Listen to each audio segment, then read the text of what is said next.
Hello guys, my name is Mohammad Asad. जैसा कि आप सब जानते हैं कि हमने कल डे 1 था, आज डे 2 है। कल हमने आपको बेसिक इंग्लिश में कुछ बहुत ही बेसिक सा स्ट्रक्चर वहाँ पर बताया था कि वर्ब और सेंटेंस को लेकर के, और वर्ब में कितने तरह के वर्ब होते हैं ये चीज़ें बताई थी। उसके अलावा सेंटेंस किस तरह से बनता है, सेंटेंस जो है सब्जेक्ट और प्रेडिकेट से मिलाकर के बनता है। और प्रेडिकेट में क्या चीज़ आती है, प्रेडिकेट में वर्ब और ऑब्जेक्ट दोनों आते हैं। वर्ब असल में सेंटेंस, किसी भी सेंटेंस के अंदर जो वर्ब यूज होता है वो आपका दो तरह के वर्ब यूज होते हैं। एक मेन वर्ब यूज होता है और एक आपका हेल्पिंग वर्ब यूज होता है। कुछ सेंटेंस ऐसे होते हैं कि जिसके अंदर हेल्पिंग वर्ब यूज नहीं होता है, वो खैर आगे आपको बताया जाएगा। फिलहाल बेसिक स्ट्रक्चर अगर आप देखें तो यहाँ पर हम सेंटेंस में जो मैंने आपको बताया है कि दो चीजें यूज हो रही हैं। अब उसके बाद अगर हम आगे आते हैं, आज डे 2 है आपका, तो यहाँ पर देखिए जैसा मैंने बताया था किसी भी सेंटेंस को बनाने के लिए आपको दो चीजें वहां पर रहेंगी। एक सब्जेक्ट रहेगा, एक आपका प्रेडिकेट रहेगा। ठीक है, यही बताया था। अब सब्जेक्ट के अपने आप में दो टाइप्स होते हैं, सब्जेक्ट एंड प्रेडिकेट। तो ये चीज को जरा समझें, सब्जेक्ट एंड प्रेडिकेट। तो सब्जेक्ट के अपने आप में दो टाइप्स हैं, एक सिंगुलर टाइप का सब्जेक्ट होता है और दूसरा आपका प्लूरल टाइप का सब्जेक्ट होता है। करेक्ट। अब प्रेडिकेट में भी दो चीजें आती हैं, एक वर्ब आता है और दूसरा आपका ऑब्जेक्ट आता है, ये प्रेडिकेट बनता है। वर्ब एंड ऑब्जेक्ट, ये दो चीजों को मिला करके प्रेडिकेट बनता है। अब बात यह है कि यहां पर हर एक किसी भी सेंटेंस को जानने के लिए आपको टेंसेस जानना बहुत जरूरी है कि वो किस टेंस में बिलोंग कर रहे हैं या टेंसेस कितने तरह के। तो ये मैंने कल थोड़ा सा इसको बताया था। आज हम जो सीख रहे हैं यहाँ पर, अब हम जो पढ़ेंगे सबसे पहले टेंसेस के बारे में पढ़ेंगे। तो डे 2 है आपका। अब टेंसेस को जरा जानना है कि बेसिकली टेंसेस जो हैं वो आपके कितने तरह के होते हैं। टेंसेस जो हैं वो आपके तीन तरह के टेंसेस यहाँ पर हम पढ़ेंगे। सबसे पहला अगर हम टेंस जानेंगे तो वो आपका प्रेजेंट टेंस। ठीक है, प्रेजेंट टेंस। फिर उसके बाद आपका पास्ट टेंस और फिर उसके बाद आपका फ्यूचर टेंस। ये हम तीन तरह के टेंसेस को यहां पर आज पढ़ेंगे। तो फर्स्ट ऑफ ऑल गाइज, यहां पर जो है प्रेजेंट टेंस के अंदर आपके चार टाइप के टेंसेस अपने आप में होते हैं। अगर मैं प्रेजेंट टेंस की बात करूं तो प्रेजेंट टेंस के अपने आप में चार सब टाइप्स, चार टाइप्स होते हैं कह सकते हैं। तो एक होता है आपका present indefinite tense, present indefinite tense. दूसरा आपका आता है present continuous tense, continuous tense. और तीसरा आपका आता है प्रेजेंट परफेक्ट टेंस। ठीक है, प्रेजेंट परफेक्ट टेंस। और इसी तरह से फिर नेक्स्ट वन होता है present perfect continuous tense, present perfect continuous tense, present perfect continuous tense. Guys, यहां जो हमने बताया आपको कि प्रेजेंट इंडेफिनिट टेंस, एक present continuous, present perfect tense and present perfect continuous tense. Similarly ऐसे ही पास्ट की भी यही चार टाइप्स होते हैं। पास्ट नाम से, पास्ट के नाम के साथ आ जाएंगे past indefinite tense, past continuous tense, past perfect tense and past perfect continuous tense. In the same way यहां पर आपका फ्यूचर का भी यही चार टाइप्स इसी तरह से बनेंगे। Future indefinite tense, future continuous tense, future perfect tense and future perfect continuous tense. तो ओवरऑल अगर हम बात करें तो टेंसेस जो हैं, ओवरऑल अगर हम बात करें तो टेंसेस कितने तरह के हो जाएंगे आपके, इस तरह से टेंसेस टोटल जो हैं ये 12 टाइप्स के टेंसेस आपके हो जाएंगे। अगर हम टोटल की बात करें कितने टाइप्स के हो जाएंगे, 12 टाइप्स के हो जाएंगे। तो वैसे तो नॉर्मली जो है यहां पर तीन तरह के। प्रेजेंट टेंस क्या होता है, प्रेजेंट टेंस जो है जो मौजूदा है, जो फिलहाल चल रहा है, ठीक है, वो आपका प्रेजेंट टेंस हो जाएगा। इसके बाद पास्ट टेंस की बात करेंगे, पास्ट टेंस जो गुजर गया है। जैसे कि अगर मैं प्रेजेंट टेंस की बात करूं कि मैं आपको पढ़ा रहा हूं, तो ये प्रेजेंट में है। ठीक है। इसी तरह से मैंने कहा कि मैं कल वहां गया था, मैंने कहा मैं कल वहां गया था, तो मैं इसको ऐसे बना सकता हूं, I went there yesterday. Okay, क्योंकि ये गुजरा हुआ कल है, इस चीज को आपको समझ रहे हैं। तो ये पास में चला गया। अगर मैं फ्यूचर में बात कर रहा हूं कि मैं आपको डे 3 में कल मैं टेंसेस पढ़ाऊंगा फॉर एग्जाम्पल, तो मैं इसको ऐसे कह सकता हूं कि मैं I will teach you I will teach you tenses tomorrow, I will teach you tenses tomorrow. तो ये मैं फ्यूचर में बात कर रहा हूं, ये कल की बात, मतलब आने, जैसे आज का जो चल रहा है ये प्रेजेंट है, और जो कल गुजरा हुआ कल है वो पास्ट है, और जो आने वाला कल है वो फ्यूचर है। तो इस तरह से हम तीन टाइप के टेंसेस को यहाँ पर सीखेंगे और बहुत ही आसान तरीके से सीखेंगे। और आप लोग शुरू से यहाँ पर जुड़े रहें और एंड तक वीडियो को पूरा जरूर देखें, और वीडियो को देखने के साथ साथ आप लोग उसको लाइक करें, शेयर करें और कमेंट जरूर करें दोस्तों। कमेंट करेंगे तो हमें पता चलेगा कि किसकी कितना समझ में आ रहा है, क्या बच्चों का फायदा हो रहा है उससे। तो मैंने बताया कि प्रेजेंट के अंदर आपके ये 4 तरीके के टेंस है, जैसे यहाँ पर बताया present indefinite tense, present continuous tense, present perfect tense, present perfect continuous tense. Similarly past के भी यही 4 हैं, इसी तरह से फ्यूचर के भी यही 4 हैं। तो ओवरऑल कितने तरह के टेंसेस हो गए? 12 टाइप्स के टेंसेस हो गए। जब ओवरऑल 12 टाइप के टेंसेस हो गए तो अब हम 1 to 1 सबसे पहले इसको पढ़ेंगे। सबसे पहले किसको पढ़ेंगे? प्रेजेंट इंडेफिनिट को पढ़ेंगे। सबसे पहले हम किसको पढ़ेंगे? आज प्रेजेंट इंडेफिनिट टेंस को पढ़ेंगे। ओके, तो यहां हमने, अब हम यहां शुरू कर रहे हैं किसको? Present indefinite tense. तो ये सबसे पहला और सबसे बेसिक आपका पहला टेंस है, present indefinite tense. Basically present indefinite tense को हम सिंपल प्रेजेंट टेंस भी कहते हैं। इसी तरह से पास्ट इंडेफिनिट टेंस को सिंपल पास्ट भी कहा जा सकता है, ऐसे ही फ्यूचर इंडेफिनिट टेंस को सिंपल फ्यूचर भी कहा जा सकता है। तो यहां पर हम बात करें प्रेजेंट इंडेफिनिट टेंस की। अगर मैं प्रेजेंट इंडेफिनिट टेंस की, देखिए ये प्रेजेंट का सबसे पहला जो टेंस था उसका ये टाइप्स है, उसका ये टाइप्स है 4। अब उसमें से पहला टाइप मैंने मेंशन किया है प्रेजेंट इंडेफिनिट टेंस, ये टाइप 1 है। अब इसके अपने आप में 4 सब टाइप्स हैं, वो कौन कौन से हैं उसको जरा समझें।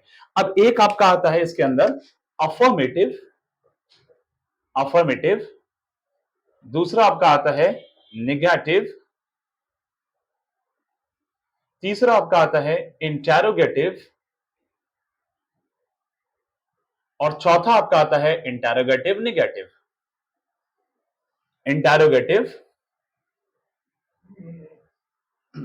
यस। चौथे वाले को देखिए, थोड़ा सा मुझे लग रहा है कि हम इससे आउट जा रहे हैं, तो मैं इसको नीचे मेंशन कर दे रहा हूं क्योंकि वीडियो में आपको शो नहीं होगा बेटा, तो मैं इसको नीचे मेंशन कर दे रहा हूं। चौथा वाला टाइप जो है हमारा, इसको इस तरह से नीचे मेंशन कर दे रहे हैं, इंटेरोगेटिव नेगेटिव होता है। ठीक है, इंटेरोगेटिव नेगेटिव, क्लियर। अब देखो बेटा, यहां जो है बहुत ही आसान तरीके से, बिल्कुल बेसिक से मैं स्टार्टिंग से आपको बता रहा हूं। यहां जो है आप जो सबसे पहला अफर्मेटिव जो पढ़ेंगे, अफर्मेटिव में नॉर्मल जो सिंपल सेंटेंस होते हैं, हालांकि अफर्मेटिव जो है एक असर्टिव सेंटेंस का टाइप है। अब सेंटेंस भी कई तरह के होते हैं, इसको हम आगे की क्लास में किसी एक दिन उसका भी लेक्चर पूरा तैयार करेंगे सेंटेंस के रिगार्डिंग, वो सब आपको वहां पता चलेगा। फिलहाल इतना समझ लें कि सेंटेंस में जो पहला टाइप होता है सेंटेंस का, वो असर्टिव सेंटेंस होता है। असर्टिव में जिस सेंटेंस में पॉजिटिव स्टेटमेंट होता है बेटा, तो वो पॉजिटिव स्टेटमेंट वाला अफर्मेटिव होता है, और जिस सेंटेंस में नेगेटिव स्टेटमेंट होता है, नेगेटिव स्टेटमेंट वाला आपका नेगेटिव सेंटेंस में जाता है। तो बहरहाल यहां पर जो है अफर्मेटिव हम पढ़ेंगे। अब इसके अंदर 1 to 1 आपको बताया जाएगा। प्रेजेंट इंडेफिनिट टेंस के अंदर मैंने बताया 4 सब टाइप्स हैं, और जो ये 4 सब टाइप्स हैं, यही 4 सब टाइप्स प्रेजेंट कंटीन्यूअस के भी बनेंगे, लेकिन हर एक की अपनी अलग पहचान है, हर एक का अपना अलग फार्मूला है, हर एक का अपना अलग हेल्पिंग वर्ब है। इस तरह से हमको जानना है। इसी तरह से प्रेजेंट परफेक्ट टेंस के भी यही 4 सब टाइप्स हैं, ऐसे ही प्रेजेंट परफेक्ट कंटीन्यूअस के भी 4 सब टाइप्स हैं। इन द सेम वे पास्ट के जो ये चारों टाइप्स रहेंगे, उनमें भी ये चारों सब टाइप्स रहेंगे। ऐसे ही फ्यूचर के 4 टाइप्स रहेंगे सारी, तो फ्यूचर के 4 टाइप्स रहेंगे। इसी तरह से फ्यूचर के भी हर एक टाइप के ये चारों के चारों सब टाइप्स रहेंगे। इसको हम 1 to 1 पढ़ेंगे। इसी के साथ साथ इसके अंदर देखिए, मैंने बताया कि जो पॉजिटिव स्टेटमेंट के साथ होगा असर्टिव सेंटेंस का पार्ट, वो अफर्मेटिव होगा। जो नेगेटिव स्टेटमेंट के साथ होगा असर्टिव सेंटेंस का, वो आपका नेगेटिव सेंटेंस में, नेगेटिव में आ जाएगा हर टेंस के अंदर। और इसी तरह से इंटेरोगेटिव। अब सवाल उठते हैं कि इंटेरोगेटिव, तो इंटेरोगेटिव बेटा जहां पर क्वेश्चन किया जाता है, जैसे मैं इसकी एक एग्जांपल आपको दे रहा हूं। अफर्मेटिव में कैसे होगा, देखो अफर्मेटिव में, नेगेटिव में इंटेरोगेटिव, और इंटेरोगेटिव नेगेटिव। अब इसी तरह से इंटेरोगेटिव और इंटेरोगेटिव नेगेटिव की सेकंड कैटेगरी भी होती है, वो हम आपको बताएंगे। तो अफर्मेटिव में क्या होता है, जैसे मैं एक सेंटेंस यहां पर कह रहा हूं, जैसे मैंने कहा कि मैं इंग्लिश पढ़ाता हूं, तो ये अफर्मेटिव है, नॉर्मल सेंटेंस है। अब इसमें सब्जेक्ट कोई भी हो सकता है, मैं की जगह वह हो सकता है, और उसके अलावा आपका वह लोग हो सकता है, हम हो सकता है। तो इस तरह से आपको जानना है। अब नेगेटिव, जैसे मैं इसका एक एग्जांपल आपको दे रहा हूं सारे सेंटेंस में रख करके, मैं इंग्लिश पढ़ाता हूं, मैं इंग्लिश नहीं पढ़ाता हूं नेगेटिव का, और इंटेरोगेटिव में क्या मैं इंग्लिश पढ़ाता हूं। जब सेंटेंस की शुरुआत क्या से हो रही है, तो वहां सवाल हो रहे हैं, वहां क्वेश्चन मार्क हो रहे हैं, समझ रहे, क्वेश्चन मार्क लगाया जाएगा। तो क्या मैं इंग्लिश पढ़ाता हूं, तो ये जब हम किसी भी टेंस के अंदर क्या से अगर सेंटेंस अपना बनाएंगे, तो वहां पर आपको उसके हेल्पिंग वर्ब के साथ जाना है। फॉर एग्जांपल, इस प्रेजेंट इंडेफिनिट टेंस के जो हेल्पिंग वर्ब होंगे, प्रेजेंट इंडेफिनिट टेंस के जो हेल्पिंग वर्ब बनेंगे, वो क्या बनेंगे, इसका जो हेल्पिंग वर्ब बनेगा वो बनेगा आपका डू एंड डज। ठीक है, इसका हेल्पिंग वर्ब क्या बनेगा, डू एंड डज, याद रखना है सबको। क्या बन रहा है इसका helping verb? Do and does. अब डू जो किसके साथ जाएगा, इस चीज को भी समझना है। ये डू जो है वो आपका जितने प्लूरल सब्जेक्ट हैं उनके साथ रहेगा, ठीक है। जहां कहीं भी डू लगेगा वो प्लूरल सब्जेक्ट के केस में लगेगा, ठीक है। और अगर हम डज की बात करेंगे तो डज जो लगेगा, ये डू था आपका, अगर हम डज की बात करेंगे तो डज जो लगेगा बेटा वो आपका सिंगुलर सब्जेक्ट के साथ जाता है। डज किसके साथ जाता है? सिंगुलर सब्जेक्ट के साथ जाता है। ये बात आपको सबको याद रखनी है, ठीक है। तो सिंगुलर सब्जेक्ट्स, अब ये बात हमने कल बताई थी आपको डे 1 में, और हम उसका डिस्क्रिप्शन में लिंक भी दे देंगे आज आप ये वाली वीडियो जब अपलोड करेंगे। तो सिंगुलर सब्जेक्ट आपके, मैं रिपीट कर दे रहा हूं, ही शी दिस इट नाउन वगैरह, यानी किसी का नेम वगैरह, वो सिंगुलर रहेंगे। और डू जो होगा, डू तब लगेगा जब आपका प्लूरल सब्जेक्ट का यूज होगा, आई यू वी दे, लाइक तो मैं बात कर रहा था कि जैसे मैंने यहां पर कहा कि मैं आपको इंग्लिश पढ़ाता हूं, निगेटिव सेंटेंस इस तरह हो सकता है, मैं आपको इंग्लिश पढ़ाता हूं, I teach English, I teach you English, okay. मैं आपको इंग्लिश नहीं पढ़ाता हूं, I don't teach you English. क्या मैं आपको इंग्लिश पढ़ाता हूं? Do I teach you English? क्या मैं आपको इंग्लिश नहीं पढ़ाता हूं? Do I not teach you English? So इस तरह से आपने गौर किया कि जो मैंने सेंटेंस बोले हैं यहां पर स्पीक किए हैं, वो एक्चुअली इंटरोगेटिव में जहां कहीं भी क्या लग रहा है, तो अगर क्या लगता है बेटा, तो वहां पर हम उस सेंटेंस के उस कैटेगरी के अकॉर्डिंग वहां पर उसकी हेल्पिंग वर्ब से हम शुरुआत करेंगे। समझ में बात आ रही है? एंड देन उसका भी मैं हर एक का फॉर्मूला भी आपको भी मेंशन करूंगा यहां पर। तो ये चीज जरा समझने वाली है। इसी तरह से इसके अंदर एक और कैटेगरी है, डब्ल्यू एच फैमिली से बनते हैं। डब्ल्यू एच फैमिली से वो इंटरोगेटिव सेकंड में आते हैं। जैसे मैंने कहा, मैं आपको इंग्लिश क्यों पढ़ाता हूं, मैं आपको इंग्लिश क्यों पढ़ाता हूं, या आप इंग्लिश मुझसे क्यों पढ़ते हो, लाइक इस तरह से। तो यहां पर क्यों, कब, कहां, कैसे और कौन, ये सारे जो हैं आपके साउंड जो हैं डब्ल्यू एच फैमिली के मेंबर हैं, क्योंकि इसके अंदर what, when, where, how, who, ये सारे आ जाते हैं। जब हम इससे बनाते हैं तो इसका भी अपना अलग फॉर्मूला है, वो आपको सिखाया जाएगा। तो फिलहाल जितना मैंने अभी ये बताया कि यहां पर डे 2 के अंदर हम क्या पढ़ रहे हैं, टेंसेस पढ़ रहे हैं। हालांकि मैंने बताया कि किसी भी सेंटेंस को जानने के लिए हमें किन किन चीजों की जरूरत है। हमने बताया कि यहाँ पर सब्जेक्ट और प्रेडिकेट की जरूरत होती है। सब्जेक्ट एंड प्रेडिकेट, ये तो आप जानते हैं, प्रेडिकेट के अंदर वर्ब और ऑब्जेक्ट आता है। तो नॉर्मली अगर मैं बात करूं तो सेंटेंस को पढ़ने के लिए, किसी भी सेंटेंस को जानने के लिए सब्जेक्ट, वर्ब और ऑब्जेक्ट की रिक्वायरमेंट होती है। तो यहां हम फार्मूला बेस्ड अगर बात करें तो उस लिहाज से यहां पर हमारे पास सब्जेक्ट, अब सब्जेक्ट दो तरह के होते हैं, आप सब जानते हैं, एक सिंगुलर सब्जेक्ट होता है, एक प्लूरल सब्जेक्ट होता है, कल की क्लास में भी बताया गया था। वर्ब आपके क्या है, वर्ब भी आपके यहां पर तीन फॉर्म होते हैं वर्ब के, mainly first form, second form and third form. और फोर्थ और फिफ्थ कैटेगरी मैंने बताया, वो तो आप कह सकते हैं उसको अपने अकॉर्डिंग, वहां पर जो है अगर किसी वर्ब के साथ एस लग रहा है उसको फोर्थ कैटेगरी में डाल दें, और किसी के साथ आईएनजी लग रहा है वो फिफ्थ कैटेगरी में डाल दें। वैसे मेनली तो तीन ही होते हैं, ठीक है। और उसके बाद हम बात करेंगे ऑब्जेक्ट की। तो ऑब्जेक्ट में जो है वो आपका एडवर्ब भी हो सकता है, एडजेक्टिव भी हो सकता है ऑब्जेक्ट में, और जनरल कोई नाउन भी हो सकता है, ठीक है। तो वो आपका तीन चीजों को मिलाकर के एक सेंटेंस बनता है। क्लियर है? तो जितना मैंने अभी बताया, उसके बाद फिर मैंने क्या बताया, टेंसेस बताया। अब जितना मैंने ये सारा आपको बताया है, टेंसेस कितने तरह के हैं, प्रेजेंट टेंस होता है एक, आपका पास्ट टेंस होता है, फ्यूचर टेंस होता है। प्रेजेंट टेंस के अंदर ये चार टाइप्स होते हैं, हर टाइप्स के अपने चार सब टाइप्स हैं। प्रेजेंट इंडेफिनिट टेंस में कौन सा टाइप है, कौन कौन से सब टाइप्स हैं, affirmative, negative, interrogative, interrogative negative. Okay बेटा, सबके क्लियर हो रहे हैं, अच्छे से समझ में आ रहे हैं? बता देगा। अगर किसी को कोई प्रॉब्लम रहे तो कमेंट में मुझे जरूर बताइएगा, ठीक है। अब इसके बाद मैं इसका स्क्रीनशॉट आप ले सकते हैं। मैं इसको एक्चुअली अभी जो है मैं इसका, इसके बाद आगे का टॉपिक एक और मतलब कंटिन्यू करूंगा, प्रेजेंट इंडेफिनिट टेंस के affirmative, negative, interrogative, interrogative negative, ये आज आपको मैं सिखाऊंगा पूरा, ठीक है।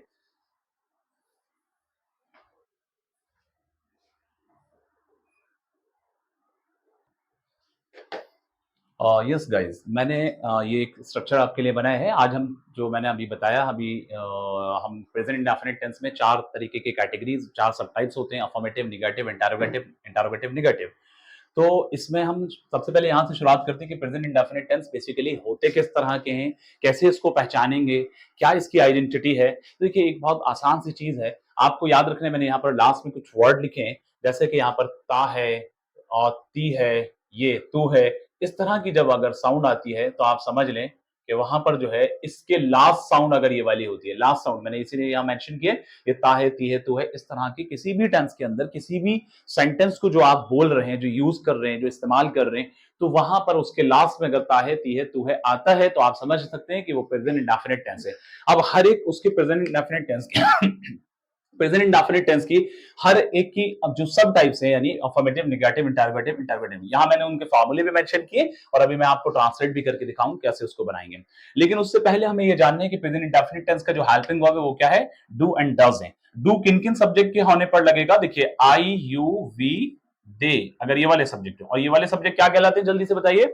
यस, ये सब्जेक्ट कहलाते हैं प्लूरल सब्जेक्ट। और ये वाले सब्जेक्ट क्या कहलाते हैं, ये आपके सिंगुलर सब्जेक्ट्स हैं। अगर आपके सेंटेंस की शुरुआत में या सेंटेंस में सब्जेक्ट अगर ही, शी, दिस, इट या नाउन मतलब यहां पर किसी का नेम अगर होता है तो वहां पर डज का यूज होगा। तो आइए देखते हैं, पहला सेंटेंस हमारा है अफर्मेटिव में। इसका जो फॉर्मूला है वो क्या है, सब्जेक्ट प्लस वर्ब की फर्स्ट फॉर्म प्लस एस या ईएस प्लस ऑब्जेक्ट। अब कई बच्चे सोचेंगे एस या ईएस क्या चीज आ गई नई सी, तो कोई घबराने की जरूरत नहीं है। एस या ईएस की कंडीशन है कि अगर आपका यहां पर कोई सिंगुलर सब्जेक्ट होता है, देखिए डज तो और डू जो है वो नेगेटिव, इंटरोगेटिव और इंटरोगेटिव नेगेटिव में यूज होंगे। अफर्मेटिव के अंदर डू डज का कोई काम नहीं है। ओके बेटा, अब यहां पर जो डज का यूज होगा, ओ सॉरी, एस या ईएस का यूज होगा, वो कब होगा, जब ये वाले सब्जेक्ट होंगे। तो आप लोगों को यहां पर मैं मेंशन कर दे रहा हूं कि अगर ये वाले सब्जेक्ट रहते हैं तो इसमें वर्ब के साथ एस या ईएस लगता है। ये बात आपको याद रखनी है कि अगर इधर वाले सब्जेक्ट, लेकिन प्लूरल सब्जेक्ट होने पर एस या ईएस नहीं लगता।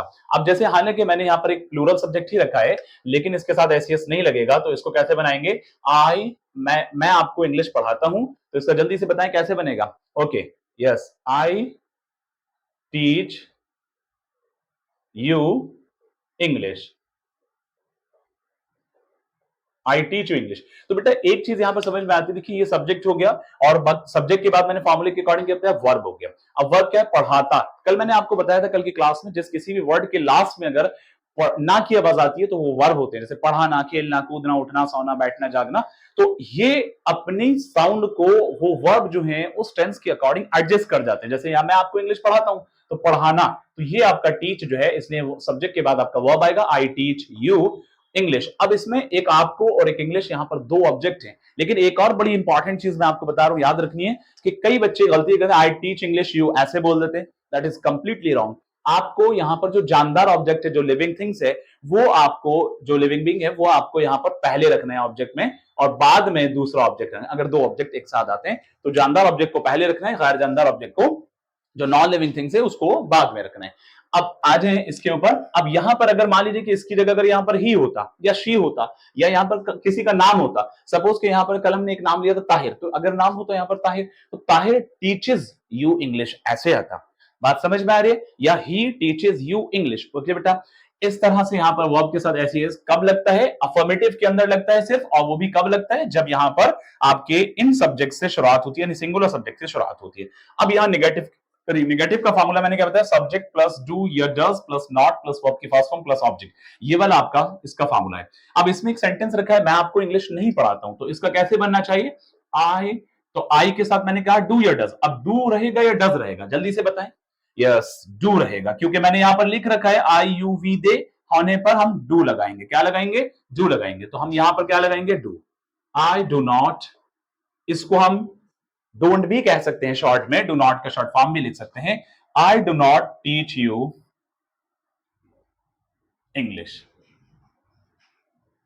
ओके, ये आपका बिल्कुल बेसिक से ही बता रहे हैं। अब उसके बाद नेक्स्ट सेंटेंस आपका आता है, अगर इसी जगह मान लीजिए कि यहां पर ही या शी या किसी का नेम होता तो हम यहां पर डू की जगह, जल्दी बताएं क्या करेंगे, यस, डू की जगह डज कर देंगे। ओके, तो यहां पर क्या करेंगे, he does not teach you या Tahir does not teach you English, like इस तरह से बोल सकते हैं। ओके बेटा, समझ में आ रही बात। इंटरोगेटिव की बात करेंगे तो इंटरोगेटिव में मैंने आपको बताया कि इसकी शुरुआत कहां से होती है, जैसे अगर सेंटेंस में क्या से हो रहा है सेंटेंस की शुरुआत, लेकिन वो आपको देखना है क्या से, तो कोई भी सेंटेंस है, जैसे क्या मैं आपको इंग्लिश पढ़ाता हूं, क्या मैंने आपको इंग्लिश पढ़ाई, क्या मैं आपको इंग्लिश पढ़ाऊंगा, तो अलग अलग तरीके से टेंस के हिसाब से बदल सकता है। तो आपको वहां पर उसकी लास्ट साउंड को फोकस करना है। ताहू आ रहे तो यहां पर आप क्या कर रहे हैं, क्या अगर आ रहे तो आप, अब क्या के बाद यहां पर आपको फोकस किस पे करना है बेटा, सबसे पहले सब्जेक्ट पे फोकस करना है। सब्जेक्ट आपका सिंगुलर है या प्लूरल है, अगर सब्जेक्ट आपका मैं है यहां पर, तो मैं यहां पर आई होगा, और आई क्या है, प्लूरल सब्जेक्ट है, तो इसलिए यहां पर क्या लगेगा बेटा, जो लगेगा, क्योंकि डू या डज में से कोई एक लगाना है। ठीक है बेटा, तो यहां पर हमने क्या लगाया, डू। तो अब हम लिखेंगे इसको, डू आई, डू आई। अब उसके बाद क्या आएगा, सब्जेक्ट हो गया, सब्जेक्ट के बाद verb, do I teach you English. Okay बेटा, क्लियर है सबका। हाँ, इसको आप लोग कुछ बच्चे अगर जिनको बिल्कुल बेसिक से ही सीखना है या नहीं आ रहा है तो वो कॉपी पेन लेकर भी बैठ सकते हैं, जो पॉइंट्स हैं उसको नोट भी कर सकते हैं, बाकी तो वीडियो देख ही रहे हैं, उसके स्क्रीनशॉट वगैरह भी ले सकते हैं। यहां पर आपके पास नेक्स्ट आता है, अगर एक और चीज क्लियर करें, अगर इसकी जगह मान लीजिए ही या किसी का नेम होता है यानी सिंगुलर सब्जेक्ट, तब हम यहां पर स्टार्टिंग में डज ले जाते हैं। यहां इसका फॉर्मूला क्या है, इंटरोगेटिव नेगेटिव की बात करें, इसका फॉर्मूला क्या है, डू या does plus subject plus not plus verb की फर्स्ट फॉर्म प्लस ऑब्जेक्ट। तो इसको कैसे बनाएंगे, अब इसमें देखना है कि आपके सेंटेंस में क्या से शुरू हो रहा है। ठीक है, अच्छी बात है, आप समझ गए क्या से शुरू है, तो उसके हेल्पिंग वर्ब उसके ऑक्सिलरी वर्ब से हम सेंटेंस की शुरुआत करेंगे। लेकिन इसके अंदर सब्जेक्ट क्या है आपका, मैं, तो यहां पर क्या आएगा, डू, लेकिन ये निगेटिव है बेटा, नहीं भी आ रहा है, तो इसमें कैसे बनाएंगे, डू आई, तो मैंने कहा डू या डज के बाद सब्जेक्ट रहेगा, देन उसके बाद not, do I not teach you, do I not teach you English. Okay, clear है। एक और बात याद रखनी, हमेशा इसके बाद क्वेश्चन मार्क लगता है, इंटरोगेटिव सेंटेंस में हमेशा इसके बाद क्वेश्चन मार्क लगता है। तो ये आपका एक प्रेजेंट इंडेफिनिट टेंस की चारों कैटेगरीज को मैंने बताया। अब इसके बाद प्रेजेंट इंडेफिनिट के बाद हम जो है पास्ट इंडेफिनिट को बताएं। हालांकि इस प्रेजेंट इंडेफिनिट के अंदर WH फैमिली के भी मेंबर को बताएंगे, लेकिन उसका हम एक अलग से लेक्चर शूट करेंगे, तो वो आपको तब आगे मिलेगा। क्योंकि वो WH फैमिली के मेंबर्स को हम प्रेजेंट में, पास में और फ्यूचर में सब में एक साथ बना करके आपको वहां पर सिखाएंगे। ठीक है, फिलहाल इतना समझे, ये क्लियर है सबका, कहीं कोई प्रॉब्लम है तो उसको पूछ सकता है। ठीक है, और इसके अलावा अब आपका जो होमवर्क है बेटा, होमवर्क देखें अपना, आप लोग का जो होमवर्क है, आपको यहां पर कुछ वर्ड में मेंशन कर रहा हूं। ओके, इसको आपको मीनिंग लिख करके लाने। ओके, यस, तो यहां जो है एक वर्ड है आपका साइकोफैंट, कल इसका मुझे मीनिंग बताने, कमेंट में बताने, साइकोफैंट, उसके बाद यूनक, ठीक है, ये एक वर्ड है, उसके बाद एबोलिश्ड, ये 3 वर्ड मैंने आपको दिए, साइकोफैंट, यूनक, एबोलिश्ड। इसके मीनिंग जल्दी से फटाफट आप कमेंट में मुझे बताएंगे। एंड देन उसके अलावा आपको दूसरा होमवर्क यह है कि आपको प्रैक्टिस करनी है अफर्मेटिव के अंदर पास्ट सेंटेंस अपने हैंड से इसी तरह से बनाने हैं, उसी पास्ट सेंटेंस को आप नेगेटिव, उसी के इंटरोगेटिव, उसके इंटरोगेटिव नेगेटिव मैं बोल रहा हूं, अगर आप सुन सकते हैं, नोट कर सकते हैं तो उसको नोट कर लेंगे। जैसे मैंने एक सेंटेंस बोला, मैं आपको इंग्लिश पढ़ाता हूं, तो आप इसमें दूसरा सेंटेंस लिख सकते हैं कि वह आपको इंग्लिश पढ़ाता है, या आप उसको इंग्लिश पढ़ाते हो, लाइक इस तरह से। अब इसमें 3 चीजें और मैं क्लियर करूंगा कि सब्जेक्ट केस, ऑब्जेक्ट केस और पॉजेसिव केस, क्योंकि कई बार क्या होता है, अगर जैसे मैंने यहां पर कहा कि मैं आपको इंग्लिश पढ़ाता हूं, तो अगर मैंने इसको कहा मैं आपको इंग्लिश पढ़ाता हूं, इस जगह अगर मैं कहता हूं वह मुझे इंग्लिश पढ़ाता है, तो मुझे जो है ऑब्जेक्ट में चला गया, तो बेटा वो आई नहीं यूज होगा, आई की जगह पर वहां पर मी यूज होगा। तो बहरहाल वो कल वाली क्लास में हम आपको सब्जेक्ट केस, ऑब्जेक्ट केस और पॉजेसिव केस क्लियर करके फिर पास्ट टेंस को क्लियर करेंगे। ठीक है, होमवर्क क्या है, मैंने आपको बताया कि आप अपने हैंड से सेंटेंस बना सकते हैं हिंदी में, देन उसके बाद उसको ट्रांसलेट करके मुझे दिखाएंगे। और क्या बनेंगे, जैसे पास्ट सेंटेंस आप लेंगे कोई भी, जैसे जनरल नॉर्मल सेंटेंस लेंगे, अफर्मेटिव में रखेंगे, उसी का फिर निगेटिव, उसी का इंटरोगेटिव, उसी का इंटरोगेटिव निगेटिव भी मुझे बना के बताएंगे। ओके, ठीक है।